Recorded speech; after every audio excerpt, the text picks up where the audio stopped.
सुप्रभात छात्राओं, आज हम प्रथम प्रश्न पत्र में रीतिकालीन काव्य के अंतर्गत कवि भूषण के पदों का अध्ययन करेंगे। मैं पूर्व में पीडीएफ नोट्स के रूप में भूषण के संबंध में जानकारी आपके पास भेज चुकी हूँ, जिसका अध्ययन कर आपने जाना होगा कि रीतिकालीन काव्य परंपरा में जहाँ एक और सभी साहित्यकार किसी न किसी रूप में श्रृंगार रस की कविता कह रहे थे, वहीं भूषण एक ऐसे कवि हैं रीतिकालीन काव्य के अंतर्गत या रीतिकाल के अंतर्गत जिन्होंने वीर रस का काव्य लिखा है। आपको ध्यान होगा रीति काव्य परंपरा के संबंध में अध्ययन करते हुए हम इस बारे में बात कर चुके हैं कि उस समय पर कविता अधिकांशतः राज्याश्रय में पल रही थी, राज्याश्रय में थी, और अपने राजा की प्रशंसा में काव्य लिखना कवि का कर्म हो गया था। तो आश्रयदाता जैसा है, जिस प्रकार का है, वैसी ही काव्य रचना प्रायः सभी साहित्यकारों की हमें मिलती है, क्योंकि अपने आश्रयदाता को प्रसन्न करने के लिए काव्य लिखना उनका उद्देश्य हो गया था। ऐसे में हम देखते हैं कि कवि भूषण के काव्य में वीर रस का गुणगान है, तलवारों की टंकारें गूंजती हुई सुनाई पड़ती हैं, राष्ट्रीय गौरव के स्वर सुनाई पड़ते हैं। तो आखिर ऐसा क्यों?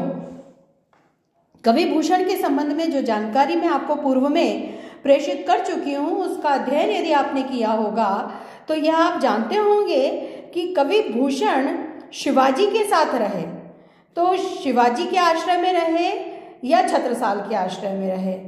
तो महाराज शिवाजी सदैव अपने जीवन पर्यंत औरंगजेब से, जो उस समय पर विदेशी शत्रु था, आतताई था और इस देश पर अधिकार जमाए बैठा था, तो दक्षिण में औरंगजेब के मार्ग को रोकने का कार्य शिवाजी ने किया। शिवाजी सदैव उससे संघर्ष करते रहे। शिवाजी की राष्ट्रभक्ति भी प्रसिद्ध है और उनकी वीरता भी प्रसिद्ध है। तो जब भूषण शिवाजी के साथ रहे तो भूषण ने जो काव्य रचना की है उसमें महाराज शिवाजी का गुणगान वे करते हैं, शिवाजी द्वारा किए गए युद्धों का वर्णन करते हैं, या वे महाराज छत्रसाल के साथ रहे तो छत्रसाल की वीरता का बखान भी वो अपने काव्य में करते हैं। शिवाजी की वीरता का बखान करते हुए वीरों के जो भी रूप हो सकते हैं, जो भी गुण हो सकते हैं, वे सब उन्हें शिवाजी में दिखाई देते हैं। यहाँ तक कि शिवाजी के युद्धवीर रूप का वर्णन भी उन्होंने बखूबी किया है, युद्धों का वर्णन भी किया है, और उनके युद्धों के वर्णन में तलवारों की टंकार, घोड़ों की टाप के जो ध्वनि बिंब हैं वो स्पष्टतः परिलक्षित होते हैं। और इतना ही नहीं, युद्धों का सजीव वर्णन भी हम उनके काव्य में देख पाते हैं। इतना तक कहा जा सकता है कि यदि शिवाजी से संबंधित इतिहास को जानना है तो भूषण का काव्य उसमें बहुत सहयोगी हो सकता है, बहुत उपयोगी हो सकता है। एक बात और, भूषण के संबंध में प्रायः या तो प्रश्न पूछा जाता है, वीर रस के गायक हैं, स्पष्ट करिए। तो वीर वह है जिसमें उत्साह है, वीर वह है जो उत्साहपूर्वक दान देता है, दानवीर। उत्साहपूर्वक कर्म करता है, कर्मवीर। उत्साहपूर्वक युद्ध करने में प्रवृत्त होता है, युद्ध करता है, वीरता से युद्ध करता है, युद्धवीर। और उत्साहपूर्वक धर्म के मार्ग पर प्रवृत्त होता है, धर्मवीर। उत्साहपूर्वक अपने कर्तव्य का पालन करता है, कर्मवीर। तो ये वीरों के अलग अलग रूप हो सकते हैं और ये सभी रूप हम शिवाजी में भी देख पाते हैं, भूषण के काव्य वर्णन में भी देख पाते हैं। और जब भी हमें वीर रस का वर्णन करना है या वीरों का वर्णन के बारे में चर्चा करनी है तो हमें इन सभी रूपों को देखना होगा और इनके उदाहरण चुनकर के बताना होगा कि कैसे भूषण के काव्य में हमें वीरों का गुणगान मिलता है और वीर का किस प्रकार का रूप, कौन सा स्वरूप हमें उसमें देखने को मिल जाता है। एक और जो बात है वो यह है कि भूषण राष्ट्रीय भावों के गायक हैं, यह भी पूछ लिया जाता है। तो उसमें आपको पहले यह भी बताना होगा, जो उनका प्रसिद्ध एक छंद है, वेद राखे विदित पुराण राखे सारयुक्त, और जगह जगह जो उन्होंने मंदिरों की रक्षा और हिंदुओं की चोटी की रक्षा, गले में जनेऊ की रक्षा की बात की है, उसको लेकर के संकीर्णता का आरोप भूषण पर लगा दिया जाता है कि वे तो एक धर्म की बात करते हैं। इस बात को हमें बहुत ही जिसे कह सकते हैं कि एक खुली दृष्टि से देखना होगा। हम यदि उन्हें आधुनिक दृष्टि से देखें, आज की दृष्टि से देखें, तो हो सकता है कि हम उन्हें कह दें कि ये तो सांप्रदायिक हैं या सांप्रदायिक सोच वाले रहे हैं भूषण, और इस प्रकार की बात उन्होंने की है। लेकिन भूषण के युग में जाकर हम देखें तो उस समय पर राष्ट्रीयता और देशभक्ति यही थी। उस समय औरंगजेब बाह्य शासक था, आतताई था, आतंकी था, जिसने सबको कष्ट पहुंचाया, जिसका दमन और दलन प्रसिद्ध है, और शिवाजी उससे संघर्ष कर रहे थे। और इस प्रकार से शिवाजी के उस संघर्ष को बता करके उसके माध्यम से भूषण ने राष्ट्रीयता और राष्ट्रीय गौरव के जो भाव हैं उन भावों को ही अपनी कविता में व्यक्त किया है। इस दृष्टि से भूषण एक राष्ट्रभक्त कवि, राष्ट्रीय भावों के गायक कवि सिद्ध हो सकते हैं, यह भी स्पष्ट है। तो ये बातें आपको थोड़ी सी ध्यान रख करके फिर इनका विश्लेषण करना होगा। तो हम इनके पदों का अध्ययन प्रारंभ करते हैं। सजी चतुरंग सैन अंग में उमंग धरी, सरजा शिवाजी जंग जीतन चलत है। भूषण भनत नाद विहद नगारन के, नदी नद मद गैबरन के रलत हैं। ऐल फैल खैल भैल खलक में गैल गैल, गजन के ठैल फैल सैल उलसत हैं। तारा सो तरनी धूरी धारा में लगत, जिमी धारा पर पारा पारा वारियों हालत है। अब यहाँ पर शिवाजी की सेना जो युद्ध जीतने के लिए जा रही है उसका वर्णन करते हुए भूषण उसके पड़ने वाले प्रभाव के माध्यम से शिवाजी के शौर्य, उनकी वीरता और उनके पराक्रम का वर्णन करते हैं।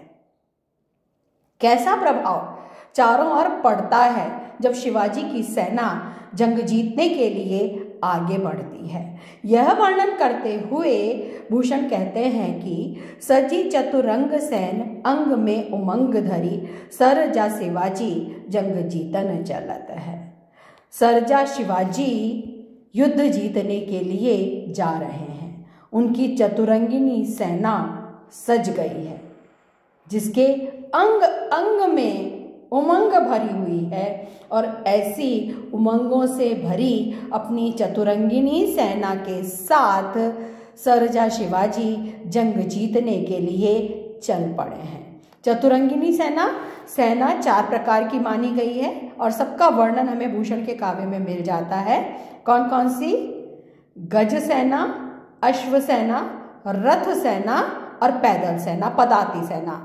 गज, रथ, अश्व और पदाती, ये 4 प्रकार की सेना मानी गई है।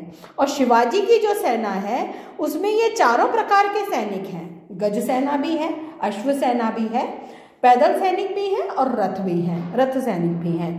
तो इन सब से युक्त जो उमंगों से भरी हुई जो सेना है उसका प्रत्येक अंग उमंग से भरा हुआ, यानी ये चारों अंग और इसके साथ इनके सारे सैनिक जो अत्यधिक जोश, उत्साह और उमंग में भरकर युद्ध जीतने के लिए आगे बढ़े हैं, उनके साथ शिवाजी युद्ध को जीतने के लिए बढ़ चले हैं। अब भूषण कवि कहते हैं कि भूषण कवि कहते हैं कि जब शिवाजी की सेना इस प्रकार जा रही है तो नाद विहद नगारन के, जो उनकी सेना के नगाड़े बज रहे हैं, उनका जो नाद है, उनकी ध्वनि जिस प्रकार सब और गूंज रही है, उसके विहद जो नाद है, उसकी जो ध्वनि है जो अत्यधिक तीव्र है, उस ध्वनि के प्रभाव से नदी नद मद गैबरन के रलत हैं। गैबरन हाथी का मद है, वो बह रहा है। जो एक कल्पना की जाती, कहा जाता है, ऐसा माना जाता है कि हाथी का जो गंडस्थल है, यानी हाथी की जो कनपटी है, उससे मद बहता है, सुगंधित मद बहता है। तो मदयुक्त हाथी हैं, तो उनके कनपटी से बहने वाला मद है वो इतना तीव्र बहने लगता है कि वो नदी और नालों में मिलने लगता है। ठीक है, तो हाथी के मद के नदी नाले जैसे बहने लगते हैं। ऐल फैल खैल भैल, खलक में गैल गैल, खलक यानी संसार में, गैल गैल गली गली में, गजन की ठेल पैर, उनके जो हाथी हैं उनकी धक्कम धक्का से, उनकी गति से, उनके धक्के से, उनके प्रहार से सैल उलसत हैं, शैल यानी पहाड़ भी उखड़ने लगते हैं।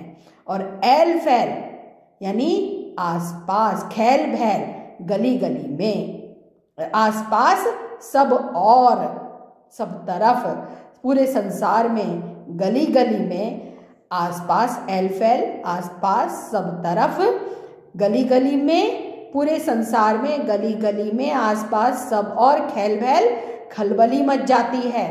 और वो हाथियों की जो ठहल पहल है, हाथियों के जो धक्के हैं, उनसे पहाड़ उखड़ने लगते हैं। और क्या प्रभाव पड़ता है? तारा सो तरनी धूरी धारा में लगत जिमी, जो उसकी जो सेना जा रही है, तो सेना के जाने से जो धरती की धूल उड़ती है वो आकाश में इस तरह आच्छादित हो जाती है कि तरनी, सूर्य उस धूरी धारा में तारे जैसा दिखाई देने लगता है। सूर्य भी उसमें छिप जाता है और तारे जैसा दिखाई देता है।